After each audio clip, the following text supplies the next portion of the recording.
শিশুটিকে আপনারা দেখছেন তাকে নিয়ে যাওয়া হচ্ছে স্থানীয় কমিউনিটি ক্লিনিকে।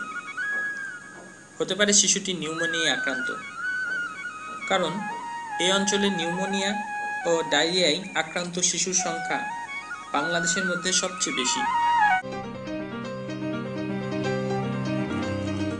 আপনি কি জানেন প্রতি বছর কতগুলো শিশু নিউমোনিয়ায় আক্রান্ত হচ্ছে?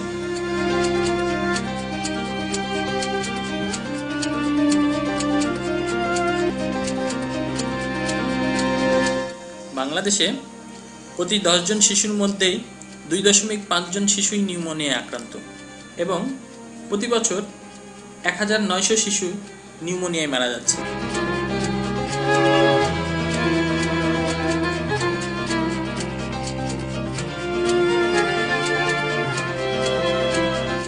বরিশাল বাংলাদেশের একটি বিভাগীয় শহর।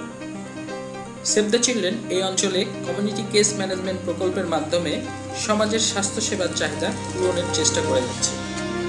সিসিএম প্রকল্পের আওতায় বরিশাল বিভাগের 4টি জেলায় 400টি ক্লিনিকের মাধ্যমে 24 লক্ষ মানুষ স্বাস্থ্য সেবা গ্রহণ করছে।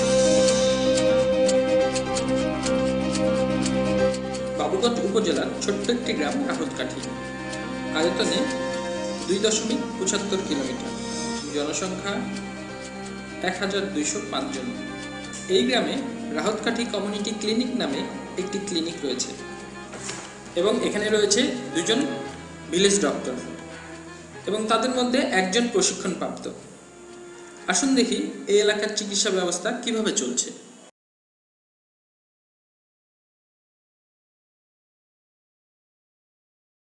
গ্রামের দক্ষিণ পশ্চিমে কমিউনিটি ক্লিনিকটির অবস্থান, যেখানে চিকিৎসা প্রদান করছে সিএসসিপি নুসরাত জাহান স্বর্ণা। এআরআই টাঙ্গালের মাধ্যমে নিউমোনিয়া নির্ণয় করা হচ্ছে। আপনার বাচ্চা নিউমোনিয়া হয়েছে, তবে ভয়ের কিছু নেই। এই ওষুধটা দিনে সকাল দুপুর রাত্রে 2 চামচ করে 3 বার খাওয়াবেন।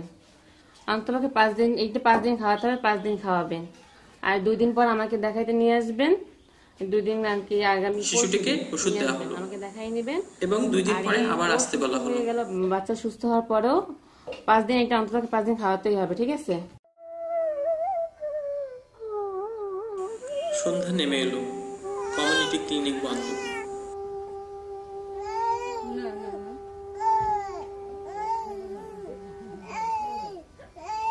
কই গো, শুনছো? বাবু জানি কেমন করছে, ওর একটু ডাক্তারের কাছে নিয়ে চলো। কি হইছে? বাবু জানি কেমন করছে, ওর একটু ডাক্তারের কাছে নিয়ে যাই। কই দেখি বাবু কি হইছে? এখন তো কমিউনিটি ক্লিনিক বন্ধ হয়ে গেছে, জেলা সদর ডাক্তার ছাড়া তো পাওয়া যাবে না। রহিম চাচারে ডাক দাও, উনি একটা পরামর্শ দিতে পারেন। তারা উপায় না পেয়ে পাশের বাড়ির রহিম চাচাকে ডাকলো।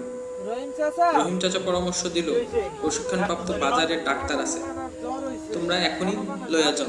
শ্বাস নেওয়ার সময় শব্দ করতে আছে, এখন কি করি কোন তো? একটু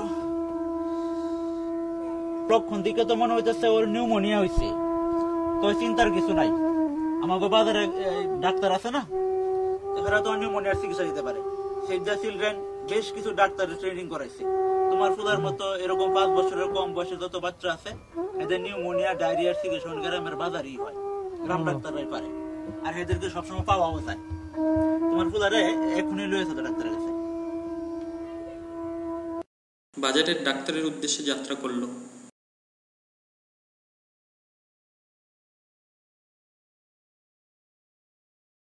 তিনি এই গ্রামের একমাত্র প্রশিক্ষণপ্রাপ্ত ভিলেজ ডাক্তার মোহাম্মদ শহীদ। এবার 5 দিন এই ওষুধই আপনার আসল চিকিৎসা নয়, এই বাচ্চার সেবা যত্ন করতে হবে। বাচ্চার গায়ে জামা কাপড় পরে রাখবেন, ঠান্ডা বেশি না লাগে। তিনি বেশি গরমের পাশাপাশি শিশুর যত্নের প্রতি গুরুত্ব দিলেন। এছাড়াও সিসিএম প্রকল্পের আওতায় স্বাস্থ্যকর্মীরা নিউমোনিয়া এবং ডায়রিয়া প্রতিরোধে বিভিন্ন সচেতনমূলক কাজ করে থাকে। তাহলে বুঝছেন নিউমোনিয়া কিভাবে হয়? হ্যাঁ বুঝছি। তো নিউমোনিয়া প্রতিরোধ করার জন্য আমাদের কি করতে হবে বলেন তো? মায়ের বুকের দুধ 6 মাস পর্যন্ত খাওয়াতে হবে। আর কি করতে হবে? তো 1 বছরের 10টা টিকা, সবার টিকা দিতে হবে। আর আপনি বলেন। যেমন এখানে স্বাস্থ্যকর্মী এবং কেয়ার গিভাররা একটি উঠান বৈঠকে মিলিত হয়েছে। আরেকটা কি করতে হবে? আরেকটা কি খেয়াল রাখতে হবে? খেয়াল রাখবো যেন বাচ্চার যেন বেশি ঠান্ডা বা গরম না লাগে। এখন বলেন তো যে বাচ্চার নিউমোনিয়া হয়েছে কিভাবে বুঝবো আমরা? এই কথাটা বলুন। বাচ্চার সর্দি আর কাশি হইলে তাহলে এরকম হলে আমরা কি করব? কমিউনিটি ক্লিনিকে আর কোথায় নিব? চিকিৎসকের কাছে নিয়ে যেতে হবে। হ্যাঁ, আচ্ছা এবার বলেন মারাত্মক নিউমোনিয়া কিভাবে হয়? শ্বাস নেওয়ার সময় বুকের কাছা ভাঙ্গিয়ে গেলে ঘন ঘন শ্বাস নেবে, সাথে কি হবে? বুকের নিচ নেবে যাবে। এরকম হলে আমরা কি করব বলেন তো? বাচ্চার 4টা বিপদ সংকেত কি কি?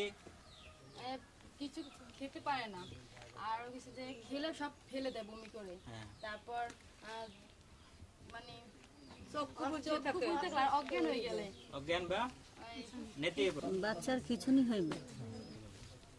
ঠিক আছে, আপনারা বুঝছেন তো তাহলে?